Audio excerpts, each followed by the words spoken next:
Welcome to the latest edition of the New Haven Independent Vlog News Summary, direct from our assignment desk, otherwise known as my compost heap. Let's see what stories we're working on this hour.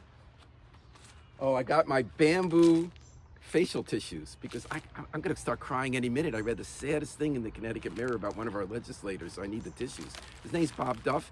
He was among the group of Democrats and Republicans who, as the legislative session nears its end, managed to pass a bill to stop the state from stopping political corruption. I felt so sad for Bob Duff. Here's what they decided. We have a body called the SEC, State Election Enforcement Commission, that makes sure that our public financing system works right. That's where we give politicians money to run for office in the hopes of limiting corruption.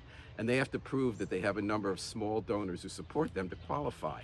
Well, Duff, the Democrats and Republicans voted to neuter the agency. They're now going to pick the people who are going to keep track of them to make sure they follow the rules, and they're going to give them less ability to do so.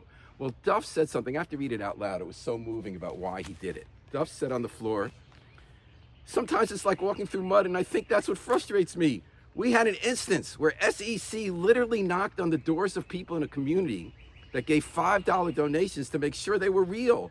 They harassed some of my $5 contributors."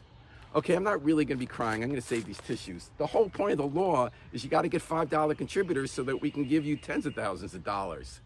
You know, at a time when the state is still trying to figure out how to regain public trust in our elections after all those scandals in Bridgeport and the failure of the state to enforce the rules, at a time when Democrats nationally say that they object to the most corrupt administration in history and the moves they're taking, Democrats and Republicans at the end of a session when they have to make big decisions found a way to unite to make it harder to fight corruption in our state.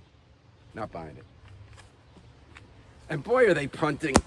Do you know that at the end of the session, for the second straight time now, they decided they're not going to vote for the second year in a row on a bill to expand just cause eviction protections for not just seniors, but the renters in our state who are facing increasing housing pressures with a possible recession looming?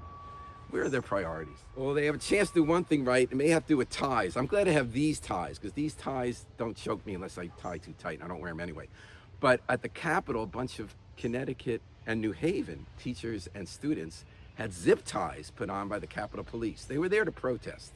As the session nears its end, they're appealing for the state to change the way it decides how much money to give school systems because we're hurting in cities. And they want to change the funding formula. New Haven is facing the possibility of over 120 layoffs in the school system. So 200 people, advocates for schools, including a lot of New Haveners, went up there. They got a meeting with Governor Lamont, and then 10 of them, including Teachers Union President Leslie Bateau and 5 others for New Haven, committed civil disobedience. They refused to move. They got arrested as supposed to.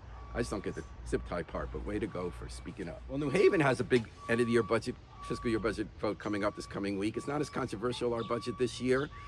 One of the newer alders, Caroline Tamby-Smith, Caroline looked at the budget, and while she's not raising it this year, she said next she's going to raise the idea of some of the fees we charge for people who are starting culinary businesses. Let's say you're out of your kitchen or communal kitchen, you make something really well, you want to build a business out of it, it's a good idea. Right now in New Haven, she discovered, we charge them $650 the first year to get a caterer's license, and then $550 after that.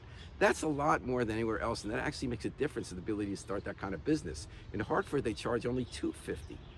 So older Caroline Tamby-Smith next year is hoping to propose no fee the first year, then a much smaller fee in line with other cities, so we can help the people who need the help most start a small businesses. Good thing. Well, they're having a ball in the wrong way in Hartford. We're having a ball in the right way in New Haven. The Nighthawks are gone, the Blades, the Ravens, but professional sports is back. We have a new soccer team, New Haven United Football Club.